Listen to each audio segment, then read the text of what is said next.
Barangay Love Stories. Love Stories. Sa buhay mag-asawa, madalas na nauuna ang paghihirap bago ang kaginhawahan. Paraan kasi yon para lalong mapatatag ang kanilang relasyon at pagsasama.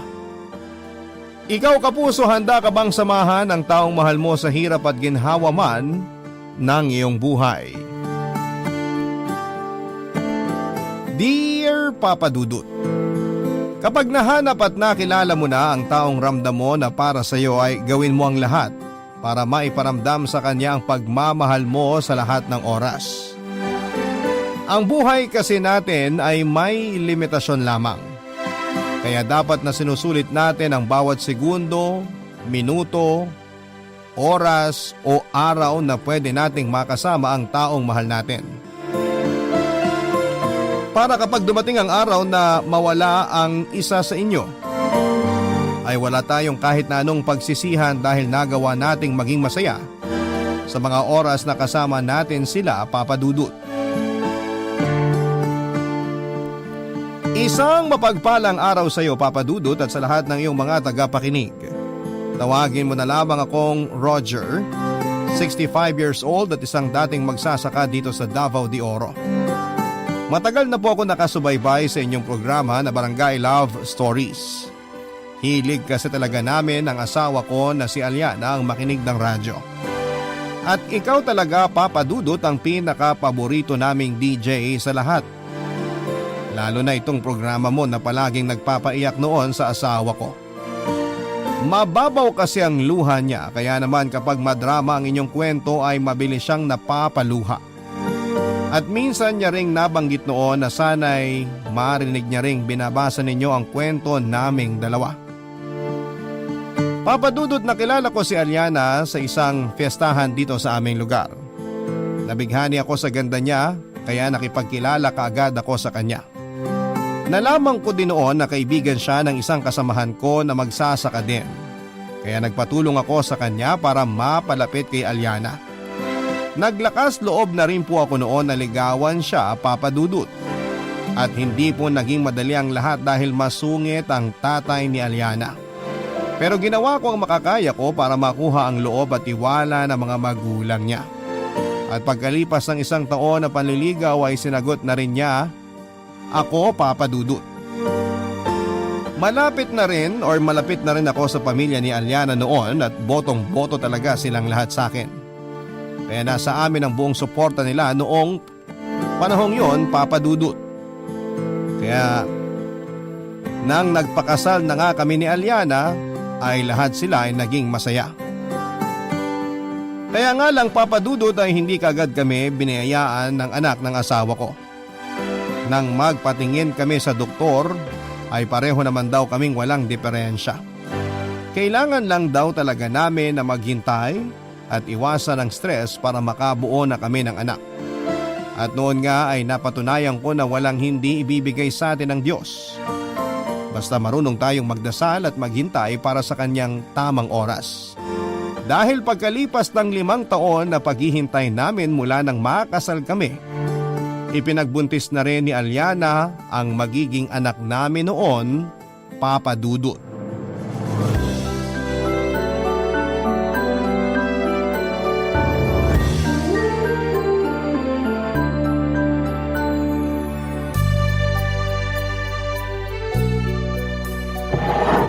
Mahal, maupo ka na lang muna dyan. Ako nang magliligpit nito mga pinagkainan natin sa lamesa. Tutulungan na rin kitang mag-ayos dito sa lamesa kasi ang dami nito mga nakakalat. Sina nanay at tatay kasi, kapag dumadalaw dito sa bahay natin, palaging bitbit ang mga kapatid ko tsaka mga pamangkin. Sinabi mo pa, para tuloy tayong may munting pistahan dito sa bahay tuwing araw ng linggo. Mabuti na lang, mahal, mahusay ka ng magluto. Hindi naman ako magiging mahusay sa pagluluto kung hindi mo ako tinuruan.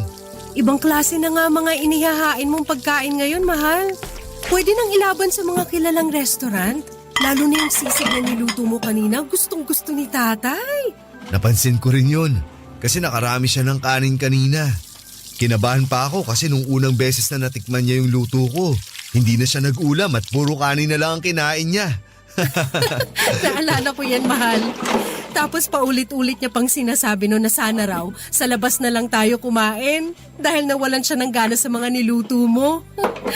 Pero nakita mo naman kanina, si tatay ang pinakamaraming nakain sa atin na kanin at ulam. Mabuti na lang talaga at natutunan ko na sa wakas ang mga teknik mo sa pagluluto. Hindi na ako titignan ng masamahan ni tatay sa tuwing magkakasama tayong kumain. Nako, makapanganak lang talaga ako. Magluluto na ulit ako.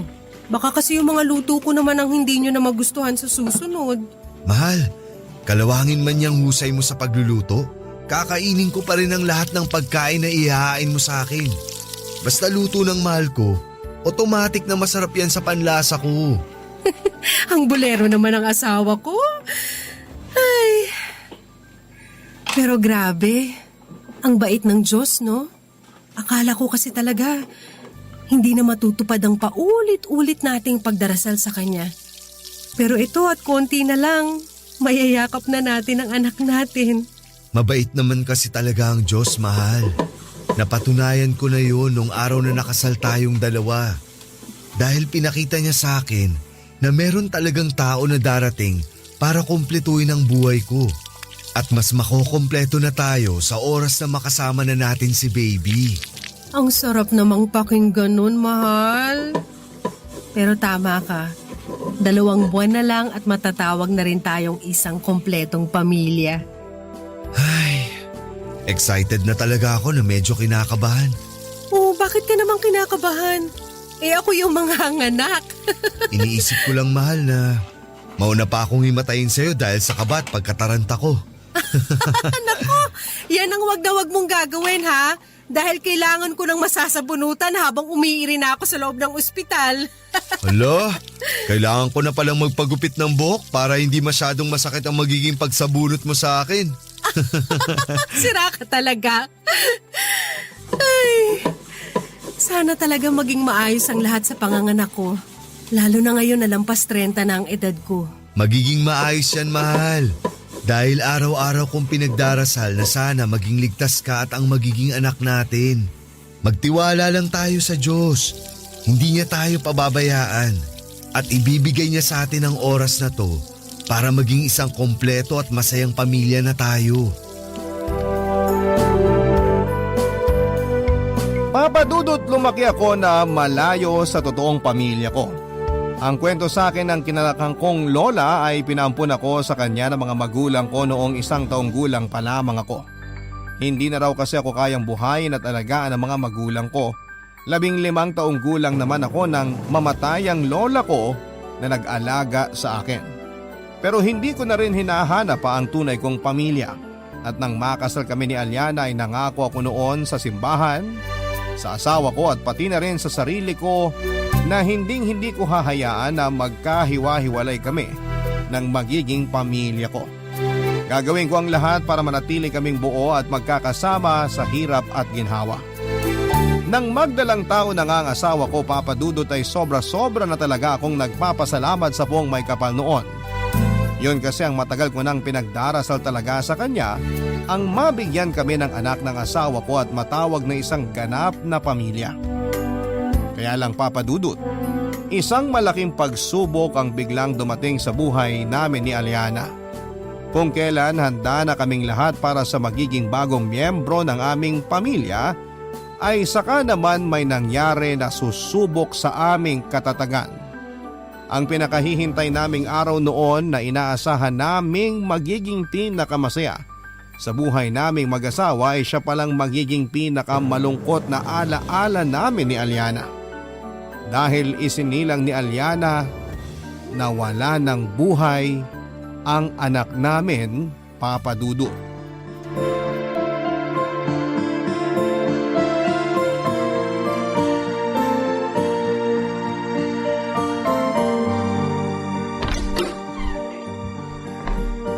Gising ka na pala, mahal.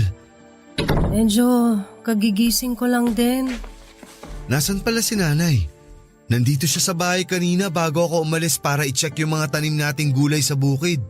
Nagpaalam siya na uuwi lang daw muna sa kanila sandali.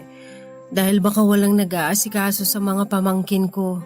Alam mo naman ang kapatid ko, tanghali na kumagising. Mahilig din kasi magpuyat yon, pero hindi naman gumigising ng maaga. May uwi nga pala akong pinya dito. Bigay ng pinsan mo na nakasalubong ko kanina. Matamis daw to, kaya sigurado ako na magugustuhan mo. Babalatan ko na para ito na lang muna ang kainin mo. Mamaya na lang, mahal. Wala pa rin naman akong ganang kumain. Gusto mo ba na ipagtimpla na lang kita ng mainit na kape? Ayoko, mahal. Gatas, baka mas gusto mo yun. Hindi na. Wala pa talaga akong ganang kumain o uminom ng kahit na ano. Mamaya na lang siguro. Sige, ikaw ang bahala. Alam mo, mukhang okay talaga yung pataba sa lupa na binigay ng tatay mo. Kasi ang ganda ng bunga ng mga pananim nating gulay. Mukhang pag-aagawan na naman sa atin yun ng mga sukay natin sa palengke. Mahal, may uwi rin pala akong buko dito. Ito na lang muna ang inumin mo para mas masustansya sa katawan. Wala namang dahilan para maging malakas pa ang katawan ko eh. Walang dahilan para ingatan ko pa ang sarili ko. Ano bang sinasabi mo, Aliana? Siyempre kailangan mo pa rin maging malakas at masigla. Para saan pa? Roger, hindi ko lang kasi maintindihan. Naging maingat naman ako noon. Sinunod ko lahat ng payo ng doktor sa atin. Huminto ako sa pagtatrabaho, palagi lang ako nandito sa bahay at lahat ng bawal hindi ko ginawa. Pero bakit kailangang mawala pa rin ang baby natin? Aliana, alam kong mahirap at mabigat pa rin tong pangyayari sa buhay natin. Pero mag-iisang buwan na ang nakakaraan mula nung mailibing si baby. Kaya kailangan na nating tanggapin na wala na siya sa atin. Siguro, hindi pa talaga to ang oras para makasama natin siya. Pero bakit nga? Bakit hindi pa binigay ng Diyos ang oras na to para makasama natin siya ng mas matagal? Roger, hawak na natin siya eh. Nayakap na natin si baby. Pero hindi man lang natin narinig ang pag-iyak niya kahit 10 segundo lang. Bakit kailangan na lumabas siya sa akin nang hindi man lang niya nagawang huminga kahit ilang segundo? Hindi ko maintindihan eh. Bakit ba kailangan kaagad niyang mawala mula sa atin? Mahina ang puso ng anak natin. Yun ang sabi ng doktor, di ba? At kung sakali man na nabuhay siya nung araw na pinanganak mo siya, baka mahirapan lang din daw siya. Dapat ako na lang ang nawala eh. Dapat si baby na lang ang nabigyan ng pagkakataon na mabuhay sa mundong to. Dapat ako na lang ang kinuha ng Diyos dahil wala rin namang dahilan para mabuhay ako ngayon. Huwag mong sabihin yan, Aliana. Dahil nandito pa rin ako sa tabi mo. Kasama mo pa rin ako at pilit akong lumalaban sa araw-araw para sa'yo. Pilit ako nagpapakatatag para pwede mo akong kuhanin ng lakas mo. Kasalanan ko kasi to. Kasalanan ko kung bakit nawala ang baby natin. Kung naging mas maingat lang sana ako sa pagbubuntis ko, hindi siya mawawala sa atin. Hindi mamamatay ang anak natin, Roger. Walang may kasalanan sa atin, Aliana. Ginawa natin ang lahat para maging maayos ka hanggang sa araw na manganganak ka na. Kaya lang wala talaga eh. Hindi pa ito ang oras para makasama natin siya. Pero sa ngayon nakikiusap ako. Pilitin mong magpakatatag. Pilitin mong maging malakas kahit para sa akin lang. Kasi kapag nawala ka, ako naman ang mawawalan ng dahilan para mabuhay. Kaya please, huwag mo akong iwan. Dahil hindi ko na alam ang mangyayari sa akin kapag ikaw naman ang nawala sa buhay ko.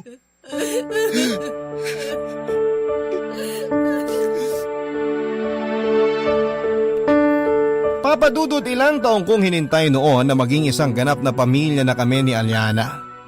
Nangako ko na kahit simple lamang ang buhay namin ay hindi ko hahayaan na maghirap ang pamilya ko. Gagawin ko ang lahat para maging masaya ang bawat araw na magkakasama kami. At ipaparamdam ko sa mag-ina ko na hindi namin kailangan ng maraming pera para maging masaya kami. Simpleng buhay para sa simpleng kasiyahan. Marami na akong plano noon para sa pamilya ko, Papa Dudut. At alam ko na ganoon din si Aliana. Kaya nga hindi ko siya masisisi kung labis siyang nasaktan dahil sa pagkawala ng baby namin. Lalo na at siya ang nagdala kay baby sa kanyang sinapupunan sa loob ng 9 na buwan. Nakita ko kung gaano siya naging maingat sa kanyang pagbubuntis, kaya naiintindihan ko na sa aming dalawa ay siya talaga ang mas nasaktan sa pagkawala ng anak namin. Pero hindi rin naman kami pwedeng habang buhay na makulong sa lungkot, Papa Dudut. Kahit na nahihirapan din ako sa sitwasyon namin noon ay pinilit kong magpakatatag para pwede akong kuhanan ng lakas ng asawa ko at para na rin makita niya na may dahilan pa rin siya para magpatuloy sa buhay niya.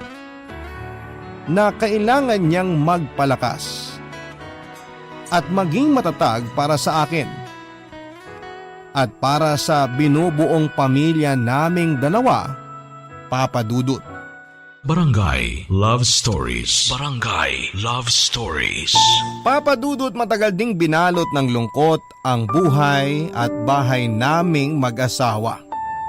Madalas kong nakikita si Aliana na tulala o kaya naman ay umiiyak. Niyayakap niya ang mga gamit na binili namin para sa anak namin habang paulit-ulit niyang sinisisi ang sarili niya sa pagkawala ni baby. Hindi naman ako napagod na yakapin at intindihin siya, Papa Dudut. Palagi ko siyang kinakausap at niyayakap din. Palagi kong sinasabi sa kanya na may dahilan ang lahat ng nangyayari noon sa buhay namin. Palagi rin ako nagdarasal na sana ay muli nang bumalik ang dating sigla ng asawa ko. Muli namang pinakinggan ng Puong May Kapal ang dasal ko, Papa Dudut, dahil isang umaga ay nagising na lamang ako na wala na sa tabi ko si Aliana. Kinabahan pa ako noon at kaagad na lumabas ng kwarto. Pero naabutan ko siya na nasa kusina at naghahanda ng almusal para sa akin. Naiyak na rin ako ng umaga na yon, Papa Dudut. Naiyak ako dahil nakita ko ang ngiti sa mga labi ng asawa ko na matagal kong hinihintay na bumalik at makita. At yun nga ang simula ng panunumbalik ng sigla ni Aliana. Mabilis na lumipas ang panahon sa aming mag-asawa, Papa Dudut. Sa loob nga po ng halos 20 taon naming pagsasama bilang mag-asawa, mula nang mawala si baby ay hindi na ulit kami nabigyan ng pagkakataon na magkaroon ng anak. Medyo malungkot pero ayos lang. Hinayaan na lang namin na umikot ang masayang mundo namin sa isa't isa, Papa Dudut.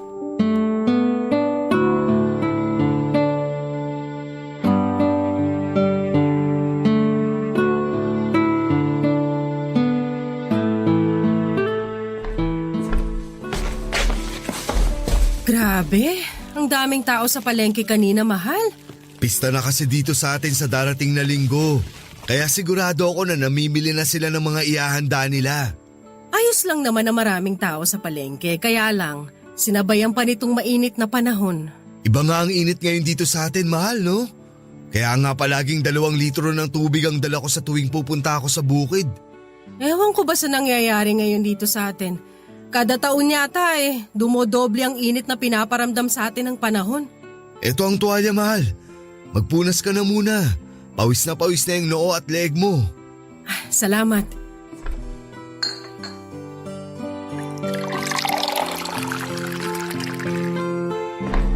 Ito na rin ang baso ng tubig.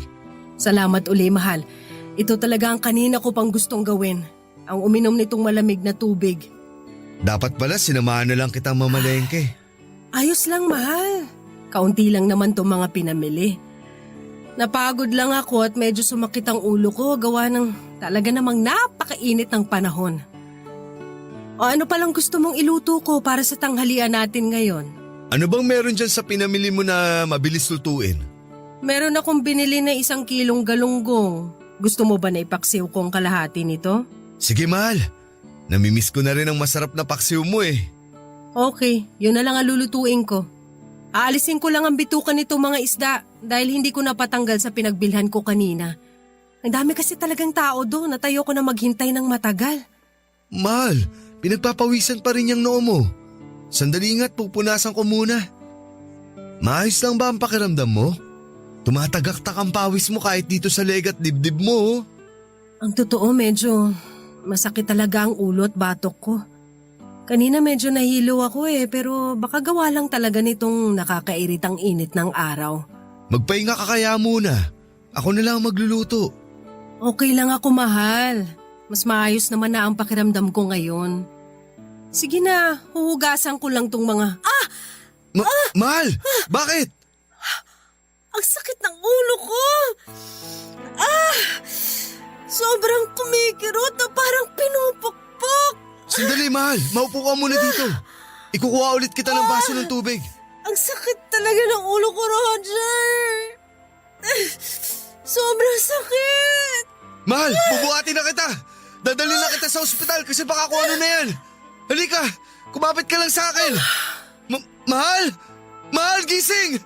Mahal! Papa Dudut, bago tuluyang nawala ng malay noon si Aliana ay nakita ko na medyo sala ang mga labi niya habang ang kanang kamay at binti niya ay parang naninigas. Kaagad naman kaming nakasakay ng tricycle at nakapunta sa ospital. At habang nasa loob siya ng isang kwarto at sinusuri ng doktor ay pumunta ako sa chapel ng ospital at doon ay umiyak na nagdarasal. Nagmakaawa ko sa poong may kapal na sana ay pagalingin niya kung anuman ang sakit ni Aliana. Dahil hindi ko talaga kakayanin kung mawawala siya sa buhay ko. Siya na lamang ang meron ako sa buhay ko, Papa Dudut, at kung mawawala pa siya sa mga oras na yon ay baka piliin ko na lang din na mawala sa mundong ito. Nang makabalik ako sa kwarto kung nasaan si Aliana ay nakausap ko na rin ang doktor na tumingin sa kanya. Sinabi ng doktor na inatake ng mild stroke ang asawa ko. Mabuti na lang daw at hindi malayo ang ospital sa bahay namin at kaagad ko siyang naisugo doon. Dahil baka mas lumala pang nangyari sa kanya kapag nagkataon na natagalan ang pagdating namin sa ospital.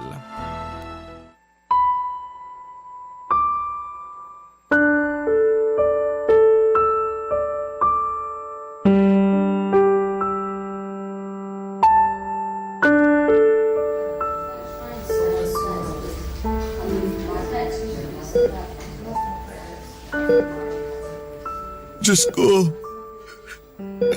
salamat po at niligtas niyo ang buhay ng asawa ko sa panganib. Hindi ko po talaga kakayanin na mawala siya sa akin. Siya na lang po ang nag-iisang dahilan kung bakit ako nagpapakatatag sa mundong ito. Kung kukunin niyo po ang asawa ko, baka hindi ko na po mapigilan ang sumunod sa kanya. Kung pwede lang po sana na ako na lang ang magkasakit. Ako na lang ang ma-stroke. At ako na lang po ang bigyan niyo ng mga pagsubok. Huwag na po ang asawa ko. Dahil ayoko na po nakikita siya na nasasaktan. Akin? Bakit ba inaatake pa ako ng ganitong sakit? Magiging pabigat na naman tuloy ako sa iyo, mahal. Kahit kailan hindi ka naging pabigat sa akin. Pero ayokong hindi makakilos o makalakad ng maayos.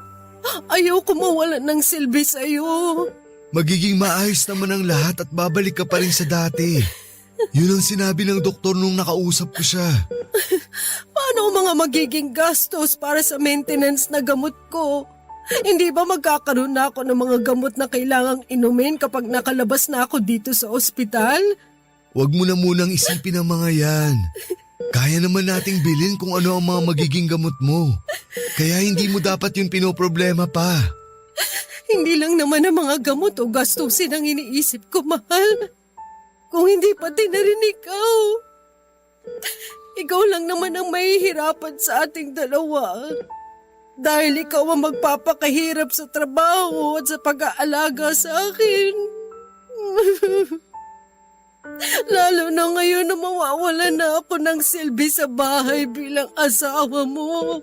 Ano ba yung sinasabi mo? Hindi mo naman responsibilidad ang mga gawaing bahay o ang pag-aasikaso sa akin eh. Ang responsibilidad mo lang ay ang magpalakas. Para sa akin, mahal. Mahal, sorry ha. Habang tumatagal ang pagsasama natin, parang mas nagiging pabigat na lang ako sa iyo. Ito talaga yung pinaka-ayoko mangyari sa lahat. Yung manghina ako at maging alagain na lang sa bahay. Ay, bakit ba kasi kailangan na paulit-ulit na lang tayong pahirapan ng Diyos? Hindi niya tayo pinahihirapan o sinasaktan. Kung ano man ang mabigat na nangyayari sa atin ngayon, lahat to pagsubok lang. At alam ko na kakayanin natin malampasan ang lahat ng to. Basta mahal, walang susuko sa atin ha. Kuhanan natin ang lakas ng bawat isa. Salamat, mahal.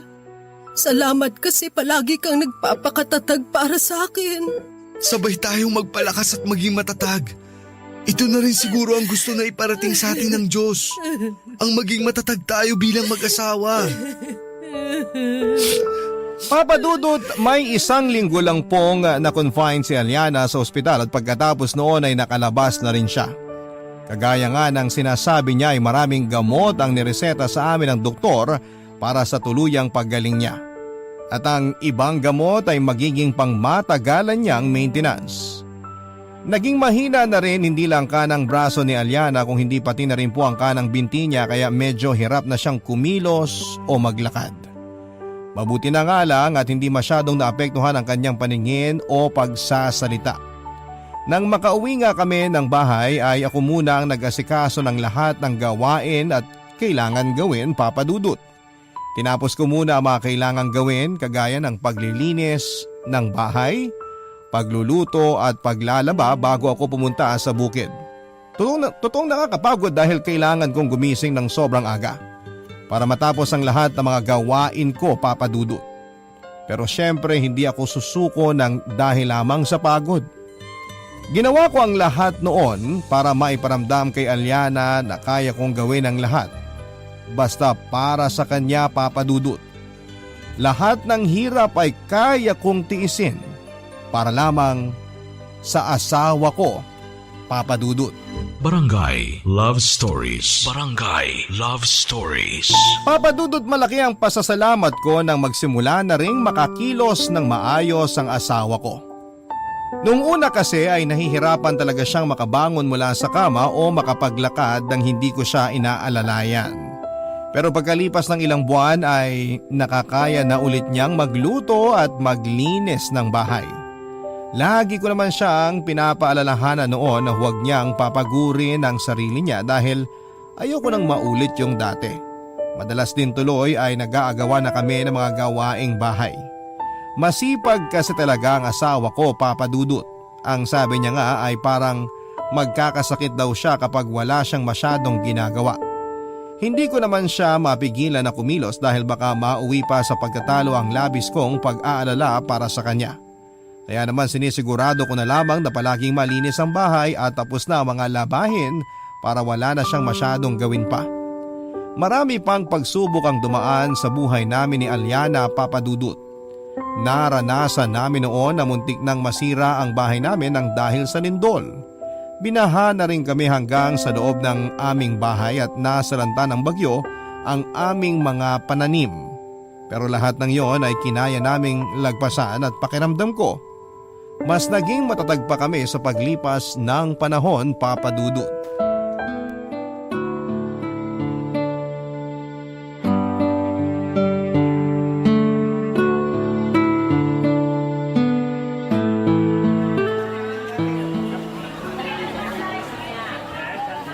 Mabuti na lang huminto na rin sa wakas ang malakas na pag-ulan dito sa lugar natin. Ilang linggo na tayong binabagyo eh. Mahal, sigurado ka ba na gusto mong sumama sa akin ngayon sa pamamalengke? Oo, mahal. Na makapaglakad-lakad naman ako ng medyo malayo at may mapuntahan na ibang lugar. Ang tagal ko na rin na walang ibang napupuntahan kundi ang bakuran natin at ang 4 na sulok ng bahay. Pwede ka naman mamasyal sa kapitbahay natin at makipagkwentuhan sa kanila. Para hindi ka masyadong naiinip kapag wala ako sa bahay. Naku, ilang araw na nga akong nasa bahay ng isang kumare natin. Mukhang nagsasawa na nga siya sa pagmumukha ko eh. Kaya mabuti na yan makapamasyal naman ako sa ibang lugar. Kahit sa palengke man lang. Sa susunod, sa bukid naman ako mamamasyal para mas malayo sa bahay. Sige, ayos na sa akin yun. Basta sasamahan kita sa paglalakad mo para hindi ka mahirapan.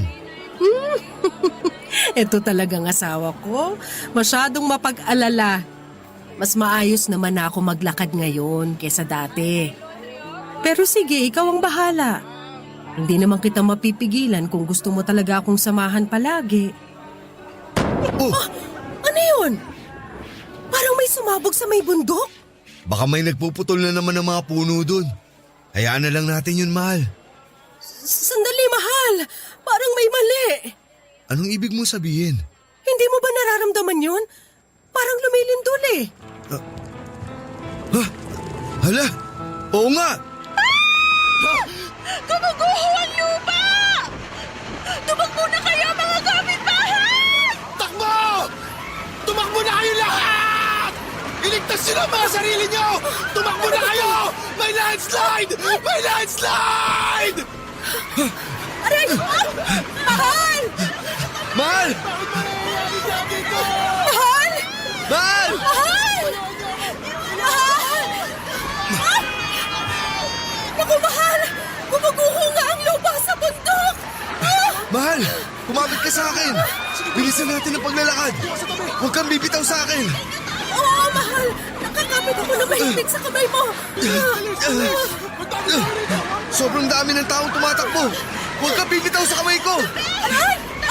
Dahan-dahan naman! Makikiraan! Makikiraan kami! Mahal! Mahal! Mahal! Mahal, wag mo ako iiwan! Mahal! Mahal, nasan ka? Mahal! Mahal! Ninong Roger! Naku, kayo po pala yan! Tara na po! Tumakbo na tayo! Gumuguho na po ang lupa sa bundok! Kailangan po natin makalis ka agad dito! Sandali lang! Kailangan ko munang hanapin ang asawa ko! Hala! Nasaan na po ba si Ninang Aliana? Hindi ko nga alam eh! Kanina hawak ko lang ang kamay niya! Tapos bigla na lang siyang nawala! Bigla siya bumitaw sa akin at hindi ko na siya makita sa sobrang dami ng tao! Ninong! Kailangan na po muna nating tumakbo! Mamaya na lang po natin siya hanapin! Iligtas po muna natin ang sarili natin! Hindi! Hindi ako alis dito! Hanapin ko muna ang asawa ko! Aliana! Aliana, nasan ka? Ninong, tara na po! Maabutan na po tayo ng gumuguhong lupa! Halika na po! Kailangan na po natin tumakbo! Hanapin ko muna ang asawa ko! Umalis ka na lang dito, Topet! Hindi ko po kayo pwedeng iwan dito! Tara na po, Ninong! Aliana, asawa ko! Nasaan ka? Aliana, sumagot ka kung nasaan ka! Aliana! Papa Dudut, napakabilis ng pangyayari ng umaga na yon at walang ulan at medyo maganda ang sikat ng araw. Pero siguro gawa na rin ng ilang bagyo na dumaan sa amin ng mga nakaraang linggo bago ang araw na yun ay gumuho ang malaking bahagi ng lupa mula sa bundok sa aming lugar. Ramdam ko po noon ang mahigpit na pagkakakapit ng kamay ni Aliana sa kamay ko habang lakad takbo ang ginagawa naming dalawa. At nang biglang makalas ang pagkakahawak ng mga kamay namin sa isa't isa ay nawala na rin siya sa paningin ko. Napakaraming tao sa paligid na mga oras na yon, Papa Dudut. May tumatakbo, may natutumba, may gumugulong at may naaapakan ng ibang tao na patuloy lamang sa pagtakbo. Hindi kaagad ako umalis dahil gusto ko pang hanapin ang asawa ko. Ayokong umalis nang hindi ko kasama si Aliana. Pero nang maabutan na kami ng gumuguhong lupa ay nagawa na akong hilahin ang inaanak kong si Topet. Mahina ako sa takbuhan at hindi ko alam kung paano ko nagawang sabayan ang ginagawang pagtakbo ng inaanak ko. Mas bumilis ang pangyayari ng oras na yon, Papa Dudut. May mga nalalampasan kami noon ng mga tao na nakahandusay na sa putika na parabang wala ng buhay. Meron ding hindi na makatakbo at umiiyak na lamang at humihingi ng tulong pero walang lumalapit sa kanila. meron na pilit na tumatakbo kahit na nahihirapan na. Kitang-kita ko kung paano halos lamunin ng putik ang ibang tao at kabahayan sa lugar namin. Nilamon sila ng bahay, Papa Dudut, habang ako naman ay umiiyak na sumasabay sa pagtakbong ginagawa ni Topet at nananalangin na sana may humila rin sa asawa ko at tinulungan siya na iligtas ang kanyang sarili ng mga oras na yon. Dahil kapag nawala siya, Papa Dudut, ay habang buhay kong sisisihin ang sarili ko sa nangyari sa kanya. Nakapagtago kami sa likod ng isang mataas na pader, Papa Dudut. Akala po namin ay magiging ligtas na kami doon dahil nga sa mataas yon at gawa sa konkreto. Pero habang nagkukubli kami doon ay bigla na lamang din kaming inanod ng putik. Nagpagulong-gulong kami hanggang sa hindi ko na alam kung ano ang sumunod na nangyari. Nagising na lamang ako, Papa Dudut, na nasa loob na ako ng isang ospital. May pasa at sugat ako pero himalang nakaligtas ako mula sa isang malaking sakuna. Nasa tabi ko rin noon si Topet at kagaya ko ay sugatan din siya. Halos 2 araw na raw akong walang malay. Masakit pa ang katawan ko ng mga oras na yon, Papa Dudut, pero pinilit ko nang bumangon. Sinabi ko sa inaanak ko na gusto ko nang bumalik sa lugar namin kung saan naganap ang landslide. Ayaw niya sana akong samahan pero napilit ko siya. Wala kasi sa listahan ng mga survivor ang pangalan ng asawa ko at kung sakali man nakasama siya sa mga natabunan ng lupa ay gusto ko na ako mismo ang makahukay at makakita sa katawan niya. Nang makabalik kami doon ay hanggang buka na lamang kami pinayagan na makapasok ng mga rescuer. Nakakakilabo talagang pagmasdan ng paligid ng araw na yon, Papa Dudut. Dahil maraming katawan ng tao na wala ng buhay ang nakalubog sa putikan. Ang iba sa kanila ay kamay, ulo o paa na lamang ang nakikita. At doon nga ay sinimulan ko nang maghukay gamit ang mga kamay ko para hanapin ang asawa ko, Papa Dudut.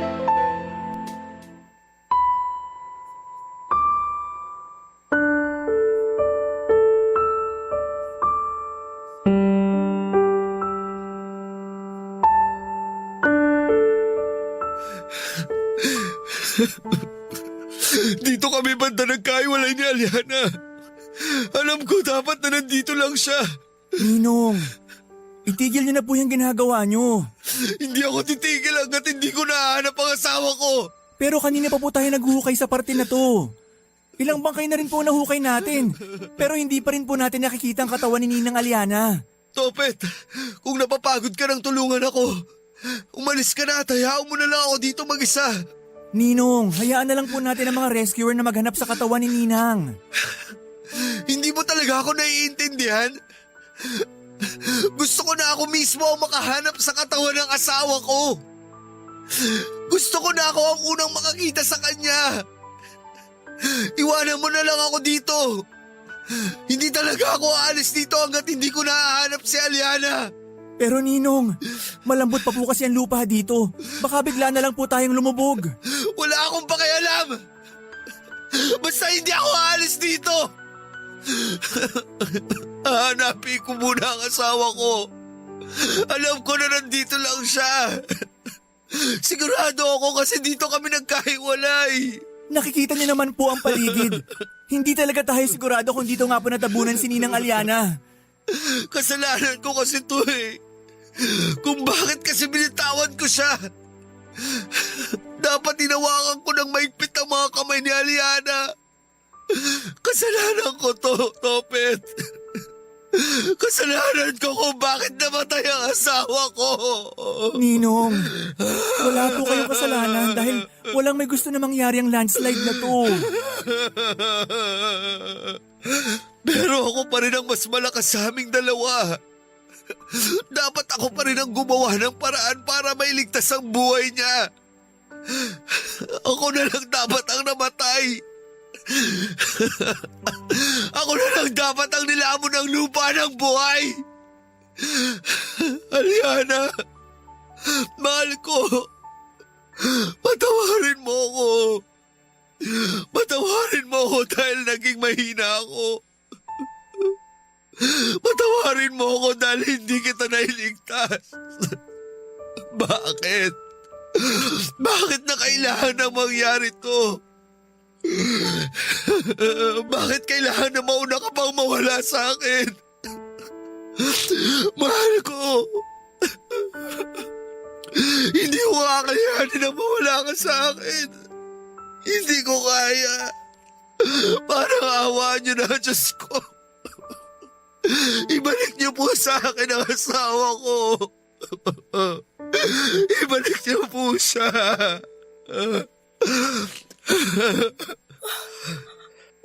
Mahal?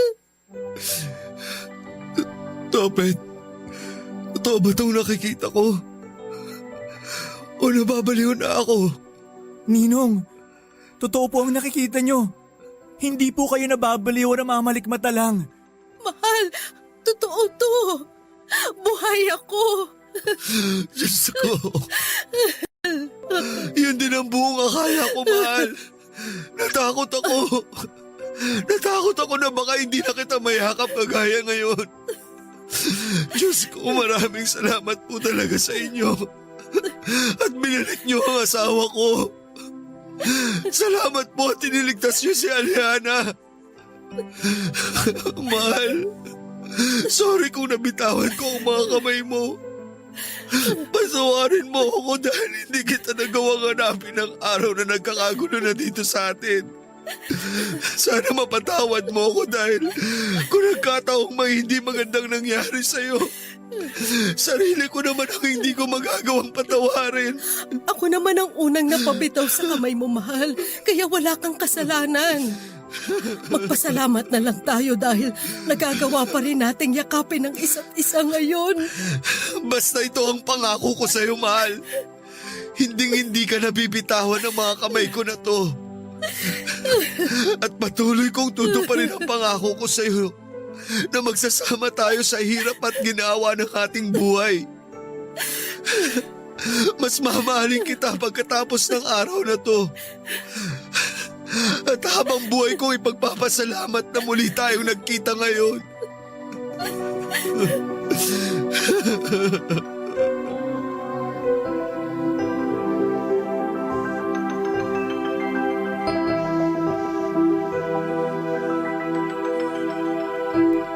Papa Dudut, sobrang laki ng pasasalamat ko noon sa Poong May Kapal para sa muling pagtatagpo namin ni Aliana.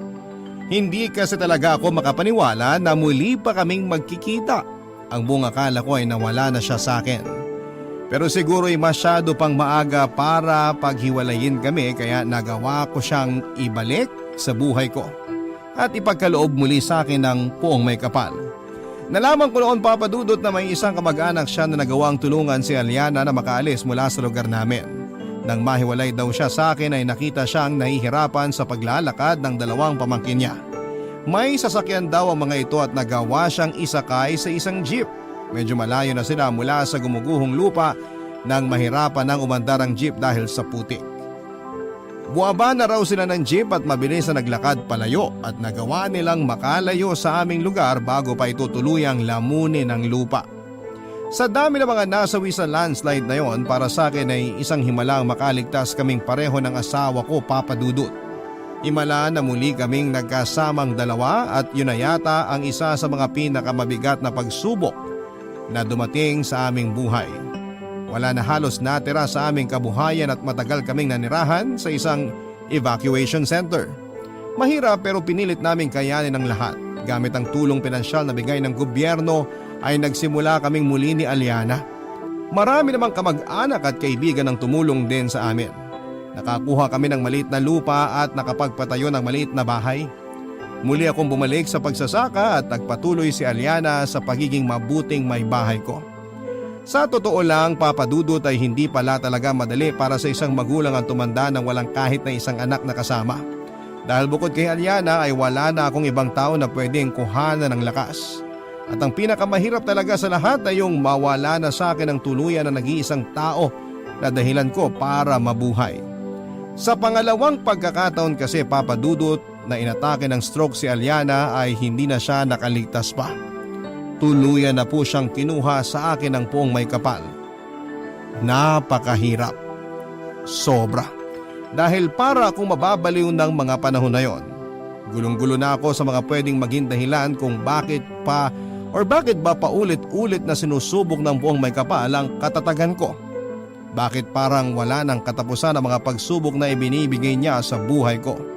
Bakit kailangan na pati ang asawa ko ay mawala pa sa akin? Malapit na akong sumuko noon, Papa Dudut.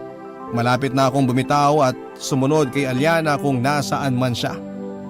Hanggang isang gabi ay dinalaw ako ng asawa ko sa aking panaginip. At doon ay kinausap niya ako. Ang sabi niya noon sa panaginip ko ay magpakatatag daw ako kahit na hindi ko na siya kasama. At huwag na raw akong masyadong malungkot sa pagkawala niya at isipin ko na lang daw na kahit papaano ay hindi na siya makakaramdam pa ng kahit na anong sakit o kirot kung saan man siya naroon. At nangako rin siya na kapag oras ko na talagang mawala sa mundong ito ay hahanapin niya raw ako para muli kaming magkasama. Nagising ako noon na umiiyak habang yakap ang paboritong una ng asawa ko. Mas lalo ko pa yung niyakap at mas lalo akong naiyak. Ang hirap pala talagang mag-isa, Papa Dudut, ang hirap paiwan ng taong sobrang minahal mo. Ngayon ay mahigit 8 taon ang nakakaraan mula nang mawala si Aliana. Heto ako, buhay pa at patuloy na lumalaban at nagpapakatatag.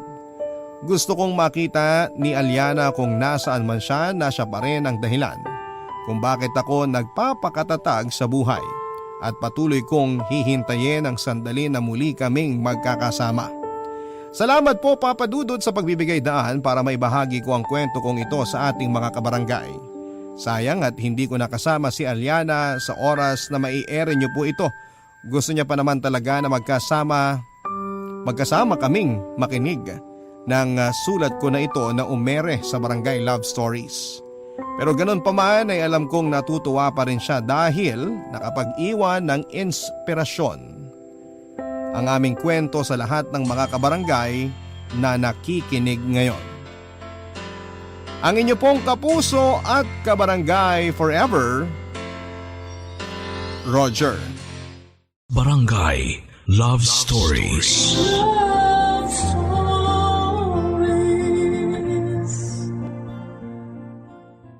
Barangay LS 97.1 Number 1 Forever.